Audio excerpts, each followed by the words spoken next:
So the Coase theorem is something that was developed based on Ronald Coase's 1960 article, which I am asking you to read for this class.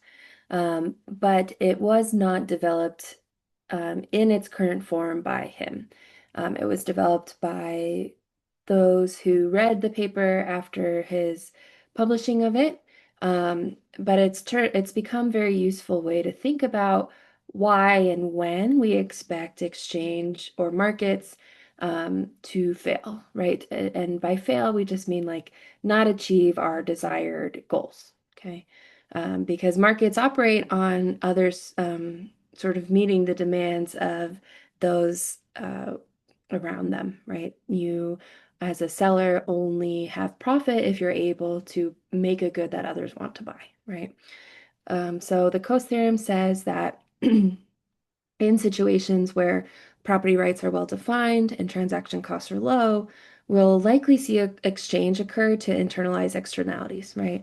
Essentially, what this is saying is that when someone benefits from addressing a problem, right, when someone benefits from reducing pollution very directly, they can profit off of it and they're able to, it's feasible for them to do it, they're going to do it, right?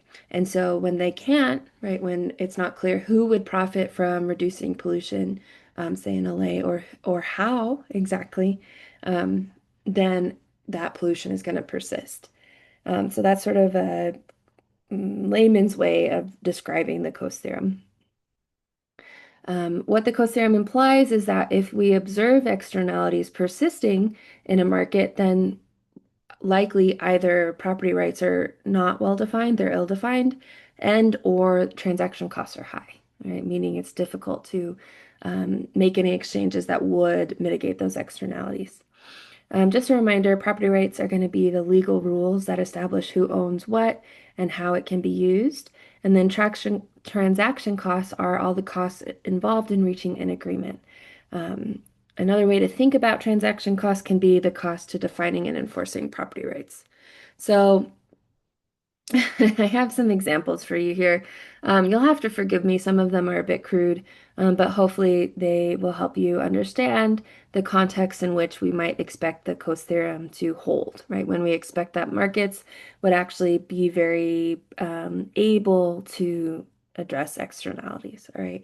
So we'll start in this upper left-hand cell with the sheep that is farting, where property rights are ill-defined and transaction costs are high. So my example for you here is that let's suppose someone is in the classroom with us and has a silent but very, very deadly fart. All right, so property rights in this case are going to be ill-defined because we all have shared ownership and not ownership, excuse me, but use rights to the classroom. The university owns it, all of us are allowed to use it, and we don't really have the power to exclude anyone. And even if we could, transaction costs are high because while we're all taking on the costs of that fart, we don't know who did it, right? So we can't exclude them anyway. And so in this case, we wouldn't expect to be able to exchange or negotiate at all in order to mitigate that externality in the future. Let's go to our bottom left-hand cell now. When property rights are ill-defined but transaction costs are low. Um, I made this during COVID, so you might you might sense that. Um, let's consider you're out walking on a sidewalk, right? It's not private property, you're just out on the street, out on the side of the street, on the sidewalk. In this scenario, you're walking and then someone walking the other direction passes you, and as they pass, they sneeze and cough all right up in your space. And so in that scenario, property rights are ill-defined and transaction costs are low, so we're not going to be able necessarily to see the Coase theorem hold. This person, even though we know who they are, we likely can talk to them, ask them not to do that again, right? Transaction costs are low. We have no ownership or exclusion rights to that sidewalk, right? They have just as much right to use it as we do. And so there's no real exchange that we can make and enforce so that scenario doesn't happen again, right? So again, the Coase theorem is not going to hold. Moving to our upper right-hand cell with the clean up after your dog sign, we can consider a scenario where property rights are well defined and transaction costs are high. So again, the Coase theorem is not likely to hold, right? Probably you've seen these signs in your neighborhoods before where people get tired of others letting their dogs poop in either their front yard or in front of their door, and really want the owner of the dog to clean up after their pet.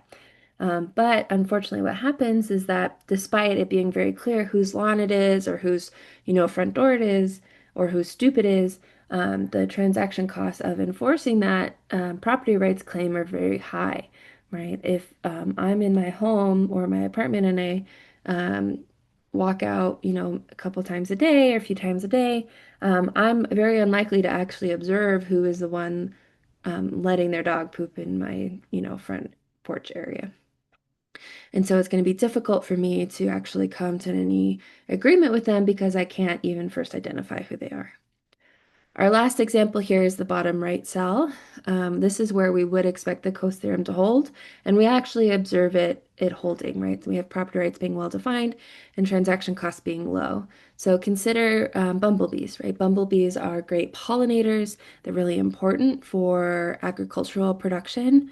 And so what some very prominent economists used to predict was that we were going to have this problem of bumblebees being underproduced.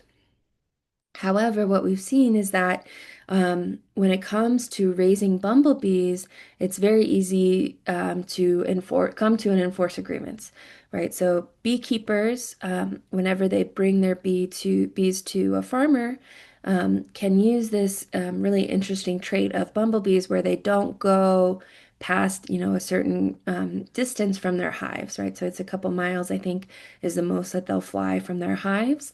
And so the beekeepers are able to place the hives in a location of the farmer's land such that only the farmer who pays for the beekeeping services gets their crops pollinated.